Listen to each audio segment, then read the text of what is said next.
Hello students, today we are going to deal about routine hospital diets.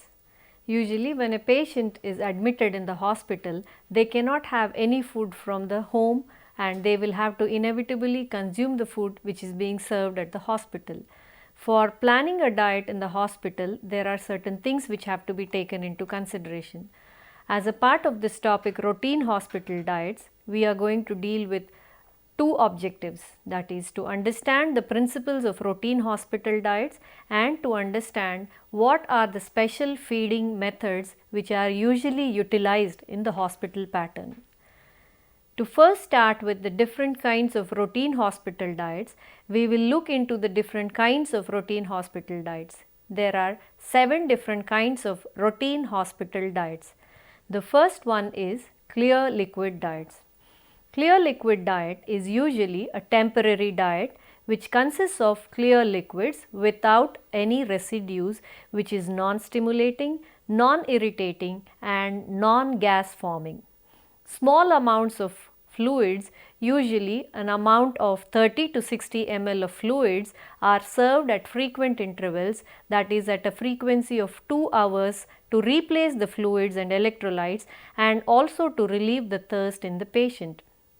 Being composed mainly of water, carbohydrates and some electrolytes, a clear fluid diet can normally provide only 400 to 500 kilocalories per day, 5 grams of protein and a negligible amount of fat and 100 to 120 grams of carbohydrate only per single day.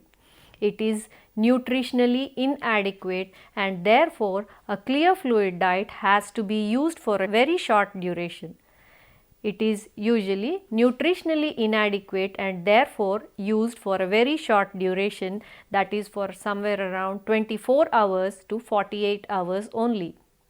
The conditions in which clear fluid diets are used are pre-operative patients, that is when a patient is getting ready for a surgery, for bowel surgery, gastrointestinal surgery, etc. It is used prior to colonoscopic examination. It is used in post-operative conditions in the initial recovery phases after an abdominal surgery or after a period of intravenous feeding. It is also used during acute illnesses, infections of acute gastrointestinal disturbances such as gastroenteritis, when fluid and electrolytic replacement is desired to compensate for losses from diarrhea. It is also used as a temporary food intolerance measure. It is used to relieve the thirst. It is also used to reduce the colonic fecal matter. Then the second kind of routine hospital diet is full fluid diet. A full fluid diet, it includes all the foods which are liquid or can be liquefied at room and body temperature. The full fluid diets are free from cellulose and any kind of irritating condiments and spices. This diet can be properly planned and made nutritionally adequate for maintenance requirements. If it is used for more than 2 days, then a high protein, high calorie supplements are essential. This diet is usually given in between a clear liquid diet and a soft diet. The average nutritional composition of a full fluid diet is around 1200 kilocalories per day with 35 grams of protein, and this diet is usually given at an interval of 2 to 4 hours intervals. The conditions in which a full fluid diets are used are, it is most often used in post-operative conditions who are progressing from clear liquid diets to solid foods in cases of acute gastritis and infections. It is also used following oral surgeries or plastic surgery of face and neck area. It is also used when chewing and swallowing dysfunction is present in acutely ill patients. Patients with esophageal or stomach disorders who cannot tolerate solid foods owing to anatomical irregularities, also full fluid diets are used.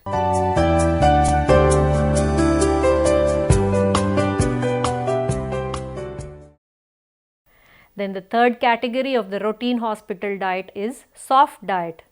A soft diet is used as a transition between the full fluid diet and a normal diet. These soft diets are nutritionally adequate, but they are soft in consistency, which are easy to chew. They are made up of simple and easily digested foods which contain limited fiber and connective tissues, and they do not contain rich or highly flavored food substances like spices and condiments. The average soft diet supplies 1800 kilocalories and 50 grams of protein per day. However, the energy, protein and nutrients are adjusted according to the individual needs based on activity, height, weight, sex, age and the disease of the condition.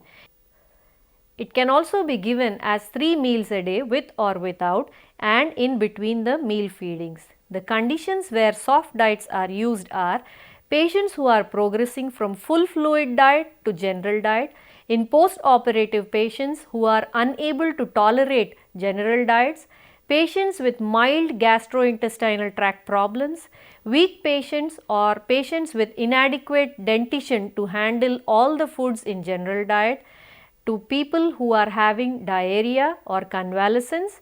It is also given to people who are having acute illnesses and convalescence and during acute infection conditions. A soft diet can be modified as a mechanical soft diet. The fourth category of routine hospital diets is mechanical soft diet. Many people, they require a soft diet simply because they don't have teeth, or such a diet is known to be mechanical or a dental soft diet. It is not desirable to restrict the patient to the food selection of the customary soft diet and following modifications to the normal diet. Vegetables may be chopped and diced before cooking. Hard, raw fruits and vegetables are to be avoided. Tough skins and seeds also have to be removed from the food preparations. Nuts, dry fruits etc. can be used in chopped forms or powdered forms. Meat has to be finely minced or it can be ground. Soft breads can be used. Soft chapatis also can be given in the mechanical soft diets. The conditions where the mechanical soft diets are used are in cases of limited chewing or swallowing conditions, patients who have undergone head and neck surgery and patients who are having dental problems, and in cases of anatomical esophagus strictures. Then the fifth category of routine hospital diets is normal diet. As the name indicates, a normal diet is defined as the one which consists of any or all the foods which can be eaten by a normal healthy individual.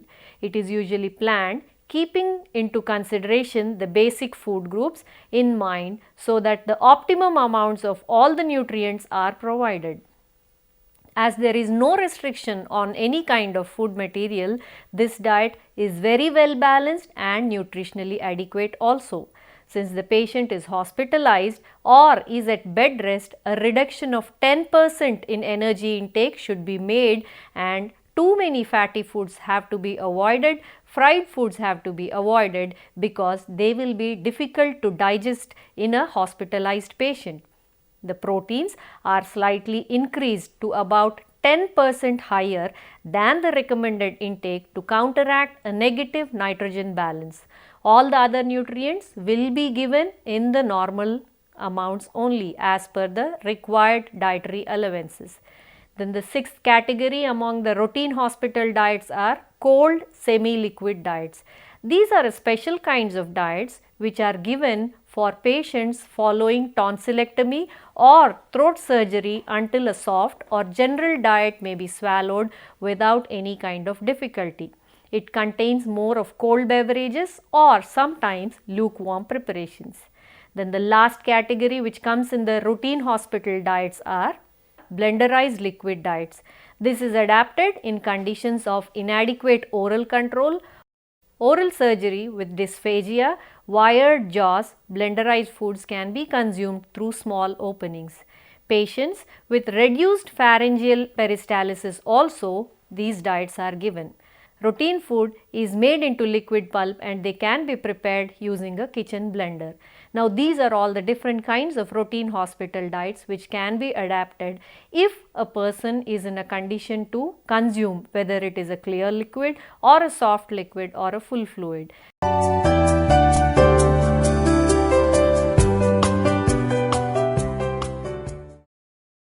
Now there are special feeding methods where a person cannot consume the normally prepared diet, and the special feeding methods will be adapted. Now the special feeding methods, they depend upon the type of the disease, the patient's condition and his ability to tolerate the food material.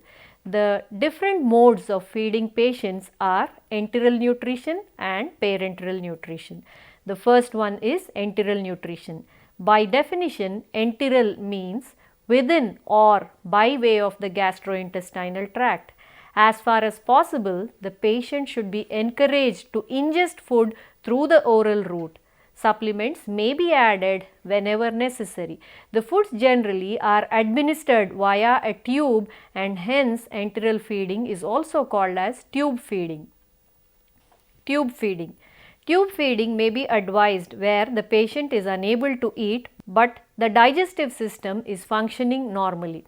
Full fluid diets or commercial formulas may be administered through tube feeding.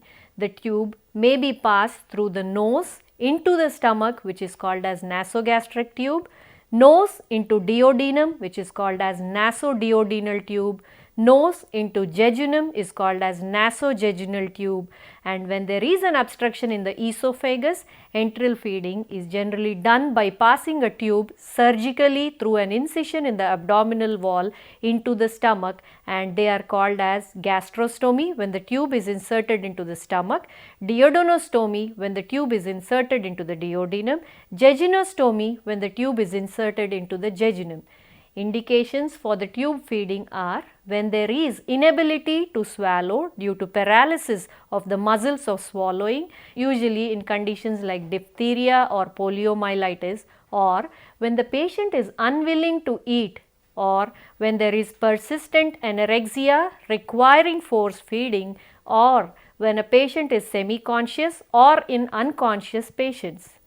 The enteral feeding is also given when there is severe malabsorption requiring administration of unpalatable formulas, when there is short bowel syndrome, and when the babies are of very low birth weight. Tubes. There are different kinds of tubes which are used for enteral feeding. For enteral feeding for a short period of time, locally available thin bore nasogastric tubes are usually adequate. For prolonged usage, specially prepared thin bore, soft and flexible tubes are desirable. Procedure of tube feeding is the preparations which are to be administered are kept in bottles and marked as for intragastric use. They are usually connected to the tube and allowed to drip into the stomach by gravity. Feeding is started as a continuous drip of 50 milliliters per hour, which is increased by 20 milliliters every hour for 24 hours until the required rate is achieved. Usually 100 to 120 milliliters per every 1 hour is desired. There is an evidence that giving intermediate boluses of feeds every 2 hours improve the metabolism compared to the feeding by continuous drip. The enteral feeds. The types of feeds that can be administered through a tube are 3 different kinds of feeds can be given. The first one is blenderized food. This is prepared for patients who cannot chew and swallow due to cancers in oral cavity, larynx or esophagus. Ordinary food items which cannot be swallowed are cooked very well to soft consistency and then blenderized to make the liquid for feeding through the nasogastric tube. Then the second category is polymeric mixtures. Polymeric mixtures, they contain intact protein, fat and carbohydrates of high molecular weight and are having low osmolarity which require normal digestive juices. The third one are called as elemental diets. Elemental diets are commercially pre-digested mixtures of amino acids, dextrins, sugars, electrolytes, vitamins and minerals with very small quantity of fat. They are free of lactose and can be easily administered. The main indication for elemental diets is short bowel syndrome till functional regeneration occurs in the residual bowels. These diets are usually used as alternatives for intravenous feeding. The disadvantages of these diets are they are very expensive, they are unpleasant to taste, and sometimes osmolarity also could be a major problem. Therefore, easily digestible and more palatable preparations of casein and egg albumin are preferred over the commercial mixtures. To prevent essential fatty acid deficiency, enteral feed should provide 4% of total calories as essential fatty acids. There are some commercial enteral mixtures also which are available with different kinds of osmolarity, different digestibility, different levels of energy supply, lactose content, viscosity and fat content. Examples of commercial formulas are Ensure, Ensure Plus, Osmolite, Triosorbon and Isocal. The methods of administration of enteral feeds are three different procedures. First one is called as continuous drip, second one is called as intermittent drip and third one is called as bolus. Continuous drip is the most common form of administration. The drip rate is adjusted in increments to prevent cramping, nausea, diarrhea or distension. Feedings are started at 30 to 50 milliliters per hour every 8 or 12 hours until the final rate is achieved. Then you have the second one, that is intermittent drip. In this 4 to 6 feeds are given with regular periods of interruption, that is 4 hours of feed will be given and 4 hours no feed will be given, 4 hours on and 4 hours off. Then you have the bolus method. In this method, large volume of feed is given in very short time. For example, 200 milliliters of food or feed is administered in a minimum time of just 10 minutes. So this was about enteral nutrition. Then we have the last category, that is parenteral nutrition. The delivery of nutrients directly into circulation through peripheral or central vein is termed as parenteral nutrition. This can be total or supplemental. The total sustenance of increased nutritional requirements through intravenous feeding is called as total parenteral nutrition. When the parenteral nutrition provides only 30 to 50% of the total dairy nutrients, it is termed as partial parenteral nutrition. Intravenous feeding is best used in conditions when the patient cannot eat, will not eat, should not eat, cannot eat enough or cannot be fed adequately by tube feeding. The conditions where these parenteral nutrition are given are in conditions such as cancer, inflammatory bowel disease, short bowel syndrome, preoperative patients, gastrointestinal fistula. The parenteral feed solutions are prepared in different ways. The peripheral vein solution should be of less than 600 milliosmolar value, because if higher osmolarity is there, it usually results in thrombosis or inflammation of the vein. The parenteral feed solution, they contain different nutrients like glucose, emulsified fat, crystalline amino acids, vitamins, electrolytes like sodium, potassium, chlorine, phosphorus, calcium, magnesium. It also contains trace elements like zinc, copper, chromium, magnesium and iodine. Major element is water. The advantages of enteral feeding over the intravenous feeding are they are more convenient to administer, they are relatively inexpensive than the enteral feeds, no hospitalization is required for parenteral nutrition, no sterilization of tubes is required or expert supervision is also not essential. It is easily tolerated, it also avoids any kind of catheter related sepsis or infection. It also helps in avoiding any kind of metabolic disturbances. Intestinal mucosa also regenerates more rapidly as in case of short bowel syndrome.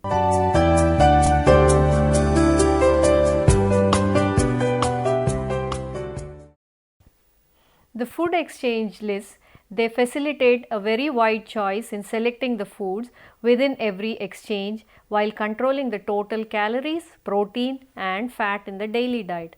There are 9 different kinds of food exchange lists which will help in facilitating and selecting the foods for preparation of the hospital diets or any kind of therapeutic diets. The first one is Vegetable Exchange A. Vegetable Exchange A includes vegetables which consist of less carbohydrates, and 100 grams of these vegetables make one exchange which has negligible fat and protein content. These includes leafy vegetables and gourd vegetables like bitter gourd, snake gourd, etc. Vegetable Exchange B. Vegetable Exchange B includes vegetables which has high carbohydrate contents. For example, carbohydrate content of about 7 to 10 grams of carbohydrate, 2 grams of protein, negligible amount of fat which gives around 50 kilocalories per day. The fruits or vegetables included in these category are beetroots, cauliflowers, carrots, etc. Then you have the next one, that is Fruit Exchange. Each exchange of fruit of this list provides an average content of about 10 grams of carbohydrate, negligible amount of protein and fat, and around 50 calories when consuming 100 grams of these fruits. Then you have the next category, that is the Cereal Exchange. Quantities of cereal or cereal products providing around 20 kilocalories of carbohydrate is considered as one exchange. Each cereal exchange, it provides approximately 20 grams of carbohydrate, 2 grams of protein, negligible amount of fat and around 100 kilocalories per every 100 grams consumed. Then you have the fifth exchange, that is Pulse Exchange. The basis for the exchange is 30 grams of raw pulse containing 6 grams of protein. So, the quantities of pulses providing 6 grams of protein is taken as one pulse exchange. Each pulse exchange provides 6 grams of protein, negligible amount of fat, 15 grams of carbohydrate and 100 kilocalories for every one exchange. The sixth exchange is Flesh Food Exchange. One meat exchange provides 10 grams of protein, negligible amount of carbohydrate and around 70 kilocalories per exchange. The quantities of this exchange vary anywhere between 50 to 60 grams on the basis of the protein content. Then the seventh one is Milk Exchange. On an average, one milk exchange provides 5 grams of protein and 100 kilocalories of energy. The quantities of foods in this exchange is not constant and it varies with the carbohydrate content, fat content of the foods. The basis for this exchange is protein content of the foods. The eighth one is Fat Exchange. The exchange includes butter, edible fats and oils along with creams, nuts and oil seeds. One exchange in this category provides 11 grams of fat. On an average, one fat exchange provides anywhere around 11 grams of fat and 100 kilocalories of energy and negligible amount of protein. Then the last exchange is Sugar Exchange. This includes sugar, jaggery, honey, jams, jellies and marmalades. Each exchange of this group provides an average of 5 grams of carbohydrate and 20 kilocalories of energy. Making use of all these 9 exchanges, the routine hospital diets can be planned for therapeutic adaptations as well as recovery from the diseases. I would like to once again conclude or summarize today's topic, that is routine hospital diets. We have learned about different kinds of hospital diets, that is clear fluid diets, full fluid diets, soft diets, mechanical diets, etc., which are of 7 categories. After that, we have learnt about enteral nutrition, the types of enteral nutrition, and we have learnt about parenteral nutrition and the types of parenteral nutrition. Along with this, we also learnt about the food exchange list which can be adapted for planning any kind of hospital diets. Taking all these into consideration, any patient when he is hospitalized can be given a better diet for better recovery.